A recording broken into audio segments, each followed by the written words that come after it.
बिस्मिल्लाहिर्रहमानिर्रहीम। आज का टॉपिक बहुत अहम है और सवाल ये है, क्या बूढ़े दोबारा से जवान हो सकते हैं? जिस तरह से इस इमेज में आप देख सकते हैं कि हमारा एक डेवलपमेंट का प्रोसेस है, बच्चा होता है, वो लड़कपन में जाता है, जवानी में जाता है और फिर बुढ़ापे की तरफ जाता है। तो क्या नेक्स्ट क्वेश्चन ये है कि क्या हम बुढ़ापे से दोबारा जवानी की तरफ आ सकते हैं कि नहीं? इस सवाल को आंसर करने से पहले मैं थोड़ा-सा एक बैकग्राउंड देना चाहूँगा। क्योंकि इससे पहले एक और सवाल पूछा गया और शुरू में लोगों का ख्याल ये था कि ऐसा मुमकिन नहीं है। और वो सवाल ये था कि डेवलपमेंट का जब प्रोसेस शुरू होता है, हम चूँकि सेल से बने होते हैं और सेल्स कोई ना कोई फंक्शन ले लेते हैं। जैसे कि हमारे ब्रेन के सेल्स होते हैं, न्यूरॉन्स जैसे कि होते हैं, हमारे लिवर्स के सेल्स जो हैं हेपेटोसाइट्स हैं। इसी तरह से जब सेल जो है वो मैच्योर हो जाते हैं, कोई ना कोई वो फंक्शन ले लेते हैं, तो क्या उनको वापस रिवर्स किया जा सकता है? ये एक क्वेश्चन था साइंटिस्ट के सामने और उनका ख्याल ये था कि जब सेल्स कोई ना कोई स्पेसिफिक फंक्शंस ले लेते हैं, उसके बाद उसको रिवर्स करना मुमकिन नहीं है। यानी उसे हम रिवर्स नहीं कर सकते। ये जो है प्रोसेस जो है, ये थिंकिंग जो थी, ये जारी रही। 2006 में एक साइंटिस्ट थे, प्रोफेसर यामानाका, जापान से, उन्होंने इसको चैलेंज किया और फॉर द फर्स्ट टाइम उन्होंने बताया कि हाँ, ये पॉसिबल है कि हम मैच्योर सेल्स को, जिन्होंने एक खास फंक्शन ले लिया होता है, जैसे हमारे स्किन के सेल्स होते हैं, उन्होंने एक खास फंक्शन ले लिया होता है, हमारे न्यूरोनल सेल्स हैं, उन्होंने एक खास फंक्शन, उनको हम रिवर्स करके एक ऐसे स्टेज में ले जा सकते हैं जिसमें वो कोई फंक्शन परफॉर्म नहीं कर रहे होते और दोबारा से हम उनसे एक ऐसी स्टेज में ले जा सकते हैं जिसमें वो दोबारा से कोई ना कोई फंक्शन परफॉर्म करते हैं। यानी ये एक ऐसा प्रोसेस था जिसमें हम मैच्योर सेल्स को या एज्ड जो सेल्स थे उनको हमने रिवर्स किया इनटू यंग सेल या बेबी सेल जिसे आप कह लीजिए, और उनको हम इंड्यूस्ड प्लूरिपोटेंट स्टेम सेल्स कहते हैं, जो कि मैं अभी आपको एक स्लाइड में एक्सप्लेन करूंगा। ये जो मैंने जिस तरह से मेंशन किया, 2006 में फर्स्ट टाइम जो है एनिमल्स पे, सेल्स पे ये प्रोसेस सक्सेसफुली हुआ कि मैच्योर सेल्स को दोबारा रिवर्स करके यंग सेल्स में और बेबी सेल्स में कन्वर्ट कर दिया गया। यानी मैच्योर सेल्स को रिवर्स करके embryonic stem cell like cells में कन्वर्ट किया गया। और 2007 में अमेरिका में फर्स्ट टाइम ह्यूमन सेल्स को, यानी इंसानी खुलियों को भी रिवर्स कर दिया गया और उनसे मैच्योर सेल से embryonic stem cell like cell, जिन्हें हम इंड्यूस्ड प्लूरिपोटेंट स्टेम सेल्स कहते हैं, वो बनाए गए। और वो ऐसे ही होता है जैसे डेवलपमेंट का प्रोसेस शुरू होता है, जैसे अर्ली 10 डेज हमारी जिंदगी के होते हैं, जो कि माँ के पेट के अंदर होते हैं, बिल्कुल वो जैसे सेल्स होते हैं उसी तरह के सेल्स बना दिए गए मैच्योर सेल्स को। तो ये मुमकिन हो गया कि मैच्योर सेल्स को हम रिवर्स कर सकते हैं। 2008 में मैं फर्स्ट टाइम यूनाइटेड स्टेट्स गया रिसर्च के सिलसिला में। उस वक्त चूंकि ये एक बज वर्ड था, यानी इसमें बड़ा एक्टिवली रिसर्च, एक नई चीज थी पूरी दुनिया के लिए, तो हमारा जो रिसर्च ग्रुप था उन्होंने कहा कि हमें भी इस एरिया में काम करना चाहिए और कुछ नए जो फैक्टर्स थे, कुछ नए जो प्रोटीन्स थे, उसमें हम वर्क करते हैं और हम ही इसी को रिवर्स करने की कोशिश करते हैं।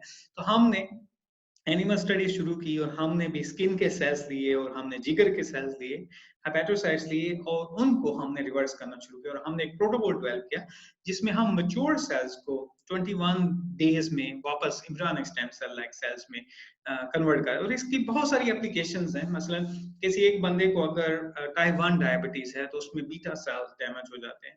अब अगर किसी और से सेल्स लेते हैं तो उसका नुकसान ये होता है कि जब बॉडी में इंट्रोड्यूस किए जाते हैं तो हमारी बॉडी उसे रिजेक्ट कर देती है। तो साइंटिस्ट ये सोच रहे थे कि क्यों ना उसी के सेल्स को हम रिवर्स करें और वापस हम बीटा सेल्स उससे बनाएं।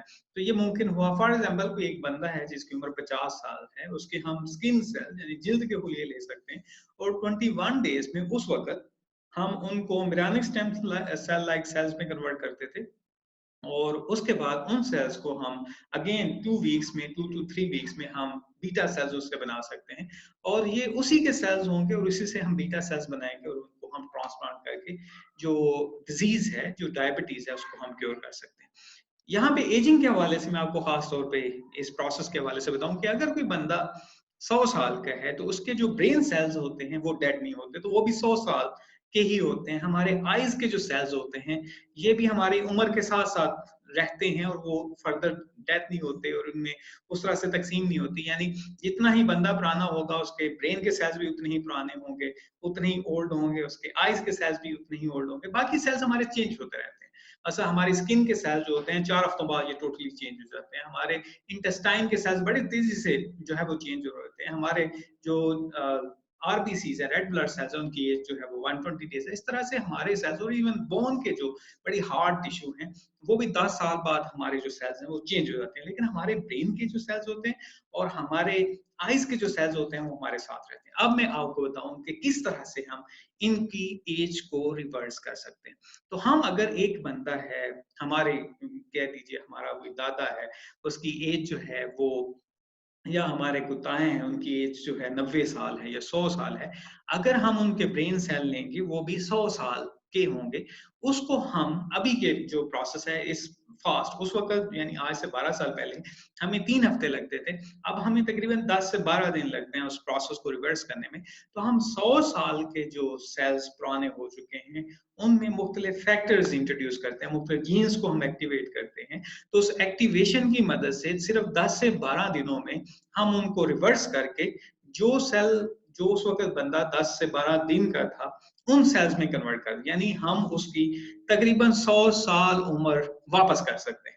तो सेलुलर लेवल पे ये पॉसिबल है कि कोई भी अगर बूढ़ा खुलिया है, हमारे आइज का है, हमारे ब्रेन का है, जो इतना पुराना है उसको हम रिवर्स कर सकते हैं। तो सेलुलर लेवल पे इस पॉसिबल, अगर इंसान के भी सेल्स हैं तो उसको हम रिवर्स कर सकते हैं। ये अब ये एक एस्टेब्लिश प्रोटोकॉल है, इस पे क्लिनिकल ट्रायल्स हो रहे हैं।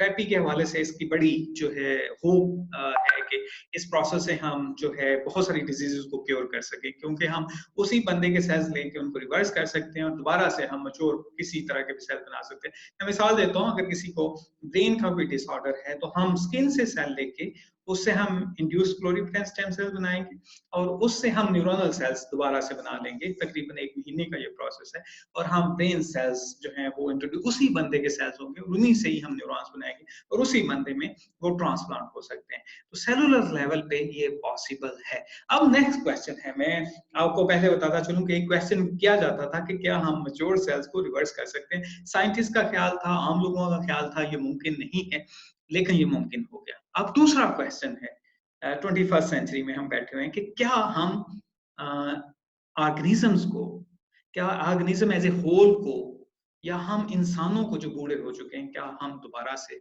उनकी एज को रिवर्स कर सकते हैं? ये एक बड़ा हॉट टॉपिक है, इस पे बहुत सारे एस्पेक्ट से रिसर्च हो रही है। मैंने एक लेक्चर आज से कुछ साल पहले वर्चुअल यूनिवर्सिटी में दिया था, 1 घंटे का वो लेक्चर था जिसमें मैंने एजिंग के प्रोसेस के हवाले से डिस्कशन की थी। ये सारे मैकेनिज्म मैंने डिस्कस किए थे, थ्योरीज क्या हैं। आप यूट्यूब पे वो पूरा लेक्चर अवेलेबल है, वर्चुअल यूनिवर्सिटी और डॉक्टर आफ्ताब अहमद एजिंग का लिखेंगे तो आपको वो लेक्चर, आप वो पूरे 1 घंटे का लेक्चर जो है वो सुन सकते हैं। लेकिन मैं अब जो बात करूंगा ये बिल्कुल सादा अल्फाज में हुई, इसमें मैं टेक्निकलिटीज जो है वो डिस्कस नहीं करूंगा। लेकिन क्वेश्चन ये है कि क्या हम बूढ़ों को जवान कर सकते हैं, और इसका आंसर भी हाँ होने वाला है। हम ऑर्गेनिजम्स जैसे दूसरे ऑर्गेनिज्म है उनकी हद तक तो हम ये प्रोसेस कर चुके हैं। अब नेक्स्ट टारगेट इज ह्यूमन, के क्या हम ह्यूमंस में एजिंग का जो प्रोसेस है बहुत ज्यादा रिसर्च हो रही है, मुख्तलिफ फैक्टर्स के हवाले से इस पे काम हो रहा है। एजिंग क्यों होती है इसकी बहुत सारी थ्योरीज हैं।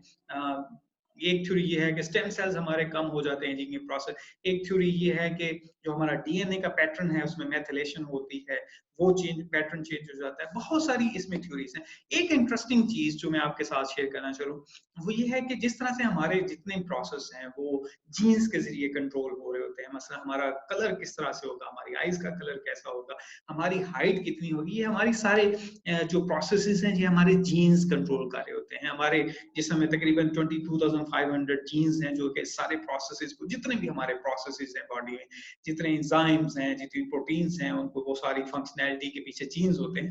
तो हमारी बॉडी में इतने सारे जीन्स हैं, उसमें से अभी 7 जीन्स डिस्कवर हुए जिन्हें हम सिटवंस फैमिली ऑफ जीन्स कहते हैं। ये जीन्स जो होते हैं ये एजिंग से रिलेटेड है, यानी ये एजिंग के प्रोसेस को कंट्रोल करते हैं। और अभी पंजाब यूनिवर्सिटी में जो है स्कूल ऑफ बायोलॉजिकल साइंसेज में और institute of biochemistry and biotechnology में कुछ हमने रिसर्च प्रोजेक्ट्स किए जिसमें हम एजिंग के हवाले से काम किया और एजिंग को हम कैसे रिवर्स कर सकते हैं। बहरहाल ये पूरी दुनिया में इस पे काम हो रहा है। कुछ जो है कंपाउंड ऐसे जो हैं वो डिस्कवर हुए हैं, जैसे रेस्वेट्रॉल है, ये रेड ग्रेप्स में भी होता है, although that is present in very minute quantity, लेकिन इसके बारे में ख्याल किया जाता है कि ये भी जो है एजिंग के प्रोसेस को रिवर्स कर। लेकिन अब बहुत सारी ऐसी चीजें हैं, बहुत सारे ऐसे केमिकल्स जो हैं वो सामने आ रहे हैं जो कि एजिंग के प्रोसेस में इन्वॉल्व हैं। फॉर एग्जांपल एक हमारी बॉडी में ही एक केमिकल होता है जिसे हम एनएडी कहते हैं। एनएडी हमारे हर सारे सेल्स में होता है। तो एजिंग के हवाले से कंसीडर किया जाता है कि जैसे-जैसे एजिंग का प्रोसेस होता है, एनएडी की कंसंट्रेशन कम हो जाती है। अब साइंटिस्ट ने सोचा कि अगर हम एनएडी की कंसंट्रेशन जो हमारे सारे सेल्स में कम हो जाती है, अगर उसको हम रीस्टोर करें तो क्या हम एजिंग के प्रोसेस को रिवर्स कर सकते हैं? इसमें बड़ा ज़्यादा और हार्वर्ड यूनिवर्सिटी में इस पे काम हुआ, जिसमें सबसे पहले जो स्टडीज़ हुई वो माउस पे हुई। माउस जो हैं उनको लिया गया जो कि 2 साल के थे। 2 साल का मतलब ये होता है जिस तरह से हमारी एजिंग जो है वो नॉर्मली 70-80 साल के हम होते हैं तो बूढ़े होते हैं। चूहे जो होते हैं वो 2 साल में बूढ़े हो जाते हैं। 2 ढाई साल इनकी टोटल एज होती है। तो बूढ़े चूहे लिए गए, उनमें एनएडी की कंसंट्रेशन को रिस्टोर किया गया। ये बड़ी अच्छी स्टडी है, मैंने लिंक नीचे दिया हुआ है, आप इस पे जाके जो है इसको स्टडी कर सकते हैं। तो इसको एनएडी की जब कंसंट्रेशन को सेल्स में रिस्टोर किया गया तो जो 2 साल का चूहा था वो 6 मंथ्स ओल्ड हो गया। यानी 6 मंथ्स ओल्ड कैसे हुआ? उसके सारे पैरामीटर्स जो हैं वो चेंज हो गए। उसके ब्लड के जो पैरामीटर्स थे, उसकी ब्लड केमिस्ट्री चेंज होगी, उसके ब्लड में जो सेल्स थे उनका नंबर जो है वो चेंज हुआ, उसकी मसल की स्ट्रेंथ जो है वो चेंज हो गई। तो सारे पैरामीटर्स ऐसे थे जैसे कि वो जवान हो गया। यानी ये एक बड़ी आउटस्टैंडिंग किस्म की डिस्कवरी थी कि एक बूढ़ा चूहा था जिसमें हमने एनएडी के कंसंट्रेशन को रिस्टोर किया तो वो यंग हो गया। इसका मतलब यही है कि कोई 60 साल का हो, अगर हम इसी एनालॉजी को देखें यानी चूहे के मॉडल को देखें, ये बिल्कुल ऐसा 2 साल का जो है 6 महीने का होना ऐसे है जैसे 60 साल के बंदे का 20 साल का होना है। तो ये अभी ह्यूमन ट्रायल्स इसके नहीं शुरू हुए क्योंकि इंसानों पे जो है वो थोड़ा डिफरेंट होता है। This is just one aspect जिसको मैं भी डिस्कस, बहुत सारी और स्टडीज हैं, बहुत सारे और एस्पेक्ट्स है जो है इस पे जो है वो रिसर्च हो रही है। माइक्रोआरएनए के हवाले से बड़ा काम हो रहा है और बहुत दीगर जो एरियाज हैं इस पे बड़ा extensive. This is one of the hot area जिस पे आजकल बड़ा काम हो रहा है। तो ये दिस इज क्वाइट पॉसिबल कि अगर हम एनिमल्स को कर सकते हैं तो ह्यूमंस पे, तो ह्यूमंस पे भी बहुत सारे सेलुलर लेवल पे तो काम हो रहा है, ऑर्गेनिज्मिक लेवल पे भी कुछ ट्रायल जो हैं वो बहुत जल्द शुरू होने वाले हैं। ऊपर की जो तस्वीर है इसमें आप देखिए, ये हमारा डेवलपमेंट का नॉर्मल एक प्रोसेस है जिसमें बेबी होता है, जिस तरह से मैंने शुरू में कहा वो जवान होता है, उसके बाद बूढ़ा होता है और उसके बाद डेथ हो जाती है।